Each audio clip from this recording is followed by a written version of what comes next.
TV, le meilleur de la jeunesse télévisuelle, disponible sur vos tablettes, vos smartphones et vos écrans d'ordinateur. Et vous regardez, après Au cœur de Jerry, le monde de Jerry, le premier grand rendez-vous scientifique de la soirée. Bip bip, yeah!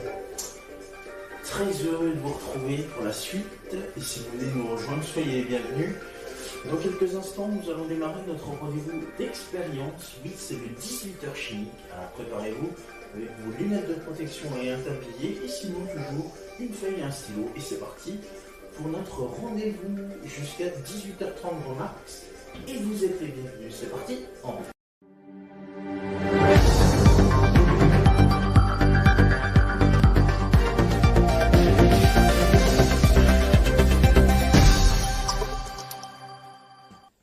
Aujourd'hui, comme tu l'as vu en présentation, je suis venu pour me laver les dents.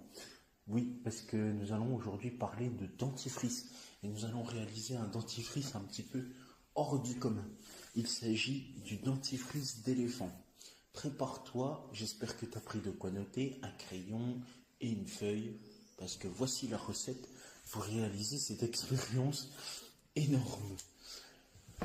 Tu vas avoir besoin, alors, moi j'en ai pas, mais tu peux prendre un verre transparent, qu'on puisse voir un petit peu l'évolution, et puis une assiette avec des rebords en gros, ou plutôt un plat avec des rebords, c'est comme tu peux. Alors une assiette creuse ça marche, une assiette plate ça devrait marcher, tant qu'il y a un léger rebord c'est bon, et puis sinon une plaque, un moule à gâteau, un moule à tarte, tout ça, ça marche aussi. Donc, tu es prévenu, avec ça, ça va marcher. Ensuite, le verre, moi j'utilise un verre transparent pour que tout le monde puisse voir, mais tu peux aussi utiliser une bouteille d'eau en plastique. Tu peux prendre la bouteille d'eau de 50 centilitres, de 25, de 33 centilitres. Ça marche. Tu peux faire aussi avec une bouteille d'1 litre. Alors à mon avis, tu vas surtout avoir du temps pour que ça arrive jusqu'au bout de ton expérience, mais au moins 50 centilitres, ça va marcher. Tu vas avoir besoin aussi du liquide vaisselle comme hier, que nous avons utilisé. Tu vas avoir besoin de la levure de boulanger qui est ici. Donc, Carrefour, Casino, des colorants alimentaires. Ah, leur retour. Les voilà. Et puis, un autre ingrédient que nous n'avons pas encore vu jusqu'à maintenant. Sa formule chimique est H2O2. Je te présente l'eau oxygénée. Pourquoi H2O2? Puisque il y a de l'eau, donc H2O pour la molécule, et puis on a rajouté à nouveau de l'oxygène, donc O, H2O plus O. Si tu fais, si tu équilibres ton équation, ça donne H2O2. Donc voici H2O2, l'eau oxygénée. Pour pouvoir réaliser cette expérience, il va falloir placer dans un premier temps ta bouteille sur donc le plat. Ensuite, je vais verser 10 centilitres de liquide vaisselle. Alors, il faut au moins que ça fasse le fond.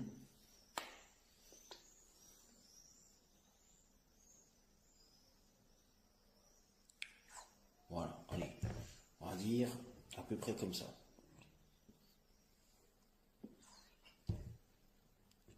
Tac, c'est fait. Cette fois-ci, je vais verser 20 centilitres de eau oxygénée. Alors, moi j'ai 25 millilitres, j'ai 250 millilitres, ce qui fait, si on fait le tableau de conversion, 25 centilitres. Et comme on me demande 20 centilitres d'eau oxygénée, et bien figurez-vous qu'il va falloir que j'en mette plus de 2 tiers. Allez, c'est parti, au moins 4/5. Non, pas possible. Bon, je vais prendre une autre solution. Je sais pas si ça marche. Non, je crois pas. Bon, bref. Bon, bah, à l'ancienne, pas de bol.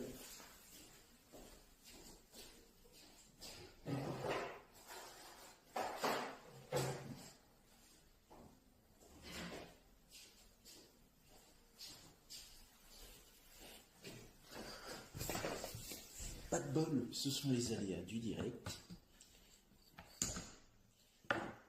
Merci. Et du coup, je vais verser.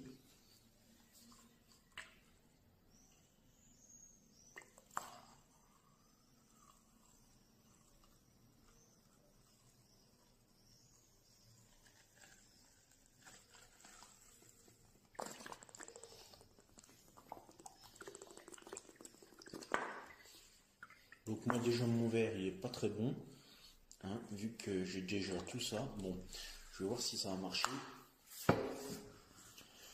Je vais peut-être prendre un autre verre. Ça va peut-être marcher.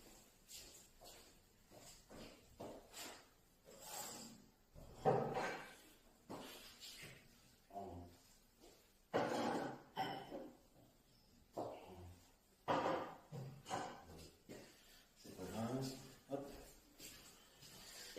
Voilà, donc je vais tout verser dans ce nouveau verre. Voilà. Et du coup, on va assister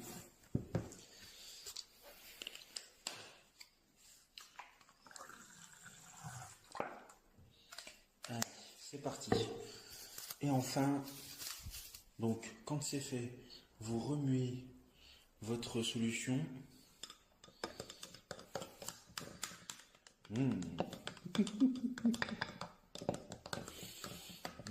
Très très appétissant tout ça. Je vais verser des gouttes de colorant.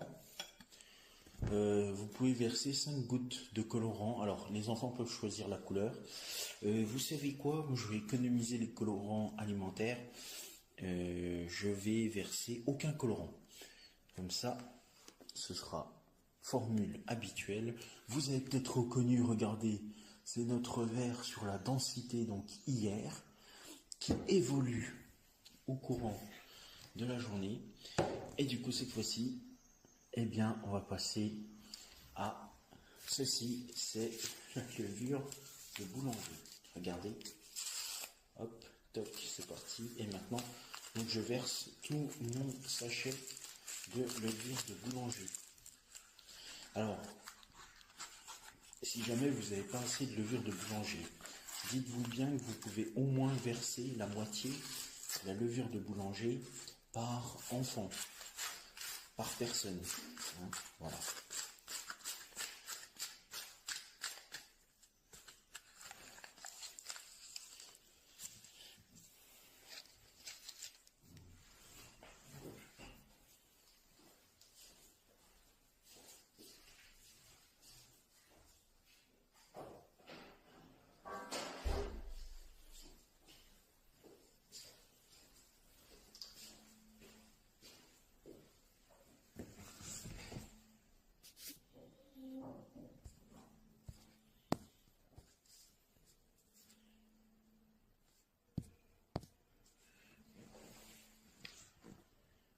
Alors,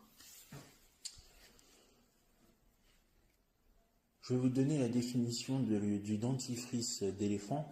Pendant cela, vous pouvez voir que la situation évolue. Je vais ramener la caméra pour que vous voyez un petit peu plus ce qui se passe.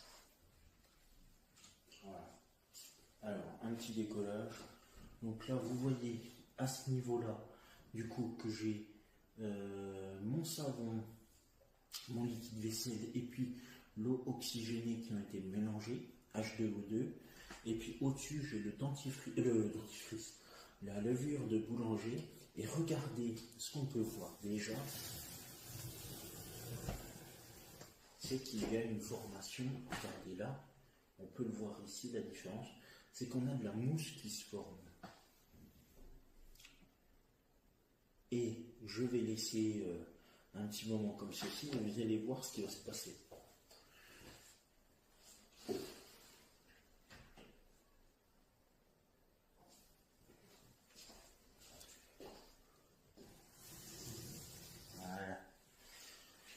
Donc,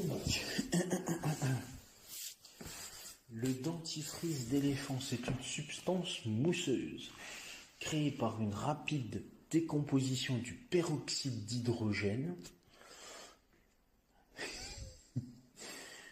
Il est utilisé pour des démonstrations en classe, car il nécessite qu'un petit nombre d'ingrédients différents et permet de créer une sorte de volcan de mousse. D'ailleurs, bonne nouvelle, le volcan, ce sera vu une prochaine fois dans une prochaine émission, et tu vas voir que je vais te proposer 2 cas de volcan. Forcément, il y en aura une qui va te plaire sur les 2. On appelle aussi cette expérience du dentifrice d'éléphant l'expérience du marshmallow. Mais pourquoi le marshmallow? Bonne question. Mais sache que ça n'a aucun lien avec le test du marshmallow de l'université de Stanford. Alors, pour revenir sur le test du marshmallow de Stanford. Voilà, marshmallow test. Donc, le marshmallow test ou test de marshmallow a été une étude en 1972. Elle a été faite, cette étude, par le psychologue Walter Mischel de l'université de Stanford. Il a proposé qu'un marshmallow soit offert à chaque enfant, et si l'enfant résiste à l'envie de manger la guimauve, il en obtient par la suite 2 autres en guise de récompense. Et les scientifiques analysent la durée pendant laquelle chaque enfant résiste à la tentation et démontrent qu'une grande patience était synonyme de succès. Les résultats interprétés par les auteurs montrent que plus grand est le contrôle sur soi, plus les chances de réussir sont grandes. Une réplication par Watts, Duncan et Kwan montre un lien plus faible entre le contrôle de soi pendant le test de la guimauve et la probabilité du succès futur. Ces résultats nuancent les conclusions précédentes et suggèrent que d'autres facteurs tels que l'environnement familial et les capacités cognitives ne doivent pas être négligés. La même chose a été proposée auprès des hippocampes et ça permettait d'impliquer dans la mémoire, l'hippocampe impliqué dans la mémoire permettrait d'envisager les événements à long terme. Voilà. Donc, c'est fait pour la définition de ce dentifrice d'éléphant. Donc, tu vois, ça n'a rien à voir avec ce qu'on est en train de faire actuellement. Par contre, en tapant expérience du marshmallow sur Internet, souvent on parle du test de marshmallow de Michel, on va dire. Et bien figure-toi que on parle plus de ça que de la réalisation du dentifrice d'éléphant en fait. Il faudra vraiment taper dentifrice d'éléphant pour trouver. Mais non. Non. Voilà. Alors, qu'est-ce qu'on peut observer avec cette expérience? Eh bien, cette expérience, elle montre la décomposition par catalyseur du peroxyde d'hydrogène. Mais qu'est-ce que le peroxyde d'hydrogène? Je vais vous répondre. C'est le peroxyde d'hydrogène que l'on surnomme aussi H2O2. C'est ça, c'est l'eau oxygénée. Voilà ce que c'est que le peroxyde d'hydrogène. Alors, pour rentrer un petit peu plus dans les détails du peroxyde d'hydrogène, c'est une solution qui est incolore et légèrement plus visqueuse que l'eau. Elle possède à la fois des propriétés oxydantes, donc c'est en lien avec l'oxydation, vis-à-vis des ions iodures, donc tout ce qui est iodé, et des propriétés réductrices, par exemple vis-à-vis des ions permanganates. Donc ça, on va plus rentrer dans le domaine de la chimie. Mais pour bien comprendre que peroxyde d'hydrogène, pour toi, pour que ce soit plus facile, appelle-le eau oxygénée. Et surtout, quand on parle de solutions dites aqueuses. Donc les solutions dites aqueuses, c'est toutes les solutions qui sont liquides. Sinon, on aurait parlé de solide, de liquide, voilà. Donc la solution aqueuse, elle est ici, c'est l'eau oxygénée, autrement dit appelée peroxyde d'hydrogène. Donc c'est de l'eau avec de l'oxygène en plus.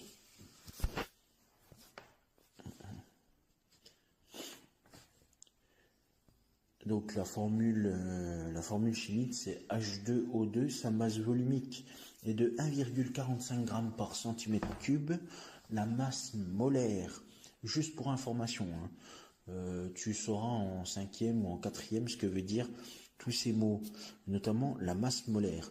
La masse molaire est de 1,45 et de 34,0147 g par mole. Et voilà, c'est déjà pas mal. L'eau oxygénée au peroxyde d'hydrogène, vous en retrouverez dans les grandes surfaces au rayon parapharmacie ou alors au rayon infirmerie. Souvent, ils sont calés avec les pansements, avec l'alcool à 90 degrés ou encore, comment s'appelle le spray antiseptique ou encore le gel hydroalcoolique. Vous le retrouverez surtout dans ces rayons-là. Alors, cette expérience, elle montre effectivement la décomposition par catalyseur du peroxyde d'hydrogène. Ce dernier se décompose en eau et en oxygène à l'état gazeux. Mais habituellement, cette réaction est trop lente pour être perçue ou mesurée. Et du coup, l'équation chimique est la suivante. 2H2O2 est égal à 2H2O plus O2.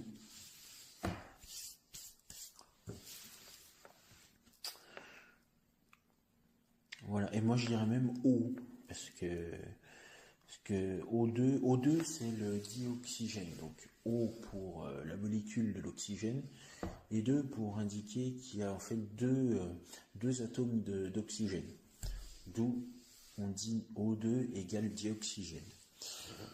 D'ailleurs, on fera une expérience, alors peut-être cette semaine ou la semaine suivante, ou prochainement, dans quelques semaines, et on va créer des molécules chimiques. Et tu vas voir, c'est bien drôle, parce que j'ai sélectionné des molécules, et c'est fou ce que ça peut faire un petit peu peur. Alors, revenons à nos moutons, et revenons notamment avec notre expérience chimique. Donc, vous voyez, alors là, je vais ramener la caméra.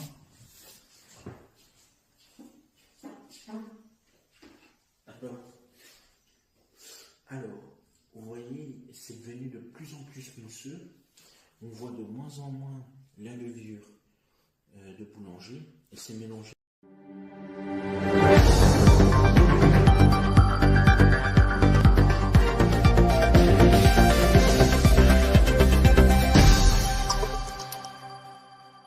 Mes petits poussins, mes petits poulets, vous pouvez voir s'afficher sur votre écran les réseaux sociaux, mais aussi le compte YouTube d'AdoKids TV.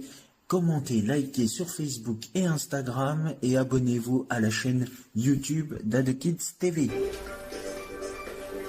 Et c'est la fin de notre 18h30, de notre 18h chimique, voyons. Merci à vous de votre fidélité de nous avoir suivis. La soirée n'est pas finie, enfin la soirée va débuter dans quelques instants. Notre fin d'après-midi va se terminer. Et on va se retrouver pour votre rendez-vous de 18h30 Cockshake, cette fois-ci consacré à un nouvel atelier de cocktail milkshake, de bonnes boissons, j'ai envie de vous dire.